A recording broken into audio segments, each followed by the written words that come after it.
Morning guys, hey, it's Len from Mercury Man Garage and Outdoors. Well, it's a beautiful spring day here in Michigan. Not really, it's still winter, but it feels like spring. It's in the 30s, no breeze, kind of cloudy, but it's very comfortable out here. I got all my winter clothes on for some reason. I really don't need them, but it's comfortable. But today, I'm going to show you what I bought. Real quick here, guys, I just want to show you that my bundlewood inventory is about out. I have one tote of oak and a small stack of cherry right there. This is all of the seasoned bundlewood I have left. I got 30 bundles in the truck going out for a delivery this afternoon. And after that, this is all I have left. And I'm a little concerned. I guess you'd say business was really good this winter, and I sold out of all my summer stuff. And hopefully I can get some more seasoned in and get it split and bundled for the spring and summer season. And after that, I'm kind of hoping, and I hate to say this, I'm kind of hoping it slows down a little bit so I can get caught up. But like I said, that's all I got left. But I'm not complaining too much. Business was really good this year, so that's the price you pay for being busy, I guess. Okay, guys, so let me show you what I bought recently. And it's right there. I picked up a Stihl MS261 used on Marketplace. And I've always wanted one of these saws. I should have bought this right from the get-go when I bought my 271 Farm Boss. I should have spent the extra money and got this entry-level Pro Series saw, because there is a big difference between this saw and a 271 Farm Boss. Even though the CC is similar, I think it's 50 cc's for both saws. This one has a lot more power, it seems, and it's just a pro saw. You can tell the difference. Much lighter. It's about 2 pounds lighter, and that's really good for me. I really like that. And it just seems to be really balanced well. It's 18-inch bar, a small power head, and it's just very well balanced, and it just feels good in your hand, and it runs great. But anyway, that's my new purchase. I got a couple of chains on order, so I got some spare chains because the chain that came with it is pretty beat up. And also the bar, I'll probably get another bar eventually too. But let's put this thing to work today, and we're gonna do some noodling. All right, we made it out to the wood yard, and I may be getting to this smaller stuff later on to split. A lot of this is punky stuff that I can't use for bundlewood. So I thought I'd bring the splitter out here with me. The horizontal, not the vertical. And if you guys saw my previous video, you know what I'm talking about when I say vertical. If you haven't seen that video, watch it. You'll know what I mean. But anyway, today we're going to focus on noodling up these bigger rounds right here that I cut up a few days ago with my new used saw, the 261, with an 18-inch bar. And it did okay. You know, like I said, these are 29, 31 inches in diameter. Pretty good size for an 18-inch bar. Probably could have used a 25-inch bar on a 500i. But I don't have that. So for now, we're just gonna go with the 261. And for noodling these up, it'll be perfect. So let's get going.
All right, well, we got through it.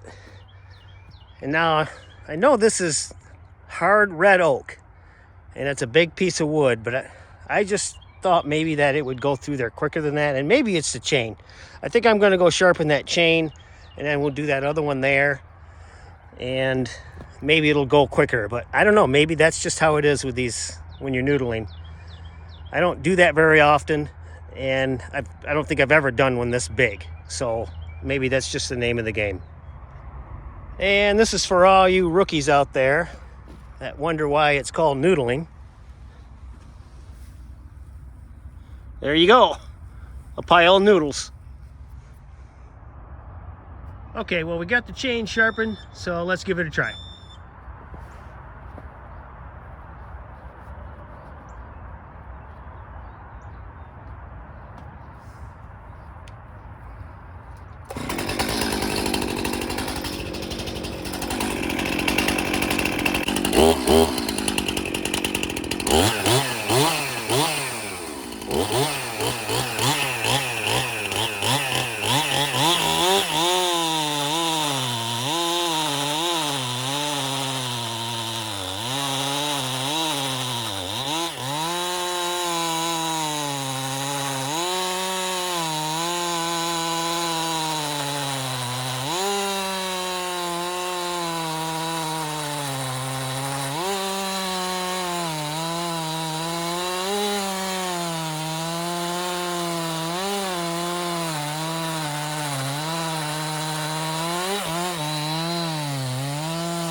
All right, well, that seemed to work better with the sharp chain.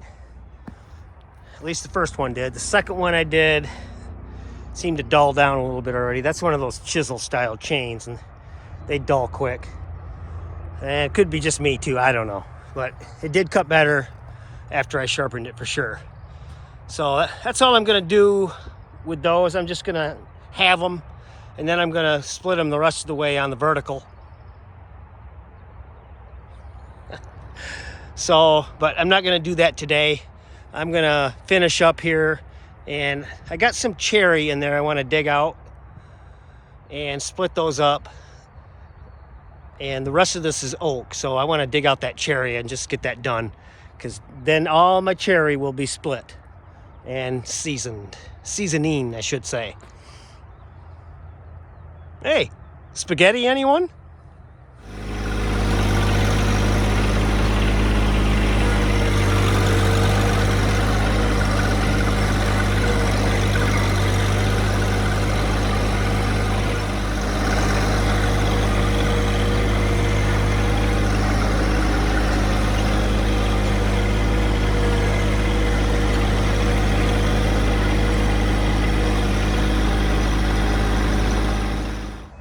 All right, well, we made it out here to the new wood yard, and I got my cherry splits here that I'm gonna put in this partial tote right here. As you can see, I'm kind of moving things out here. I got some logs, some oak logs out here that I started to pile up there. The bigger ones are still over there. I couldn't carry those with the tractor, so I'm gonna cut them up there and split them, and then bring them over here and stack them. That's oak right there, and everything in totes from here over is cherry. I got 6 of them so far. This is a tote of oak, and I got some racks of oak over there too. So that's gonna sit there and dry. But yeah, like I said, I'm moving everything out here, and this will be my new wood yard. As you can see, this cherry isn't the greatest, and I'm trying something new. And I don't know if this is good or bad, but I'm keeping the pieces bigger, at least for the cherry anyway. The oak I'm still doing fairly small because it dries quicker that way. The cherry, I'm experimenting. I'm keeping it bigger, and there's 2 reasons. One reason is it dries quicker, so therefore I can split them bigger. At least that's my theory. And the second reason is it's just not great looking wood. And if I split these anymore, say like this one here, if I split that again, I'll probably lose it. It'll probably split off and break. And I don't want to do that and waste a piece of wood. So I'm going to keep them bigger. And like I said, they're not pretty. So I know when they dry, the bark will fall off, so they'll be a little better looking, I think, once they season. And I just think a couple pieces of bigger wood in your bundle is nice. I think people like that. I don't think they like all small stuff, because it just burns up quicker that way. The oak, like I said, I'm gonna keep that small, because that is a very hard wood and burns slower. And the cherry I'm gonna keep bigger, and therefore there's a nice mix of small and bigger pieces of wood. What do you guys think? Does that make sense? Keeping the cherry a little bigger than the oak and have a bigger piece in the bundle. I know these feel heavy right now, but once they dry out, they lighten up quite a bit. And like I said, this bark will come off, and it'll help the looks of the wood, that's for sure. But like I said, this is very non-perfect cherry, and a lot of these, if I split any more, they'll just break in half, and then I'll lose a piece of wood. And a lot of them are like that. This stuff here, this last round that I did, these actually turned out really nice, but I still kept them kind of big because, I don't know, I just think that would be a nice mix, having smaller oak and then I guess a medium size cherry. What do you guys do? Does that make sense to you guys? Do you do something similar? Even with maple, if I did maple, I would probably keep that bigger and keep the oak small. Let me know in the comments, guys, what you guys do and if that makes sense to you guys. All right, well, we got a nice stack of oak going with a lot more to go, cut up and split. But here's my cherry. I got 6 totes of cherry, and that's all I have for now. So that's a good start. I'll probably get more, but I got plenty of oak. As you can see, that's all oak. Oak over there. Stack of oak there. A tote of oak here. So I'm sitting pretty on wood for next year. All right, guys. Well, spring is over. It's starting to snow. So I think I'm going to wrap this one up. Thanks for watching, everyone. I really, really do appreciate it. Please subscribe. It's free. There's no charge. Leave a comment and leave a like. All right, guys. Have a good one.